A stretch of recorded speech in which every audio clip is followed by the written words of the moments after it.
குரு கர்மா அப்படின்னு நீங்க எடுத்துக்கிட்டீங்க அப்படின்னா, ரெப்புடேஷன் அப்படின்றது வந்து குரு. சூரியன் கர்மாக்கும் ரெப்புடேஷன் சார்ந்த இஷ்யூ வரும்.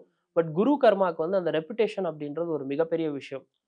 யாருன்னு இவங்கள குரு கர்மான்னு நான் யார சொல்றேன்னு பார்த்தீங்கன்னா, மேஷ ராசி, ரிஷப ராசி, சிம்ம ராசி, மிருகசிரிடம், ஹஸ்தம், உத்திராடம் இந்த நட்சத்திரக்காரர்கள் குருவினுடைய கர்ம பதிவை கொண்ட நபர்கள். சில வீட்லலாம் நீங்க பார்த்திருப்பீங்க, ஒரே கம்யூனிட்டியா இருக்கும். எல்லாமே அவங்களுக்கு பெர்ஃபெக்ட்டா மேட்ச் ஆகும். பட் ஆனா இந்த ஃபினான்ஷியலா வந்து கொஞ்சம் முன்ன பின்ன இருப்பாங்க. இதன் காரணமாக சிலர் வந்து சில ப்ரொஃபைல ரிஜெக்ட் பண்ணுவாங்க.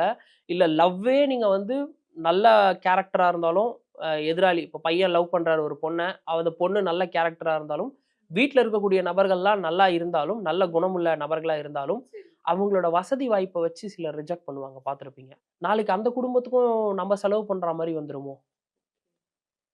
அந்த ரெப்புடேஷன் அப்படின்றத பார்த்துக்கிட்டே இருப்பாங்க.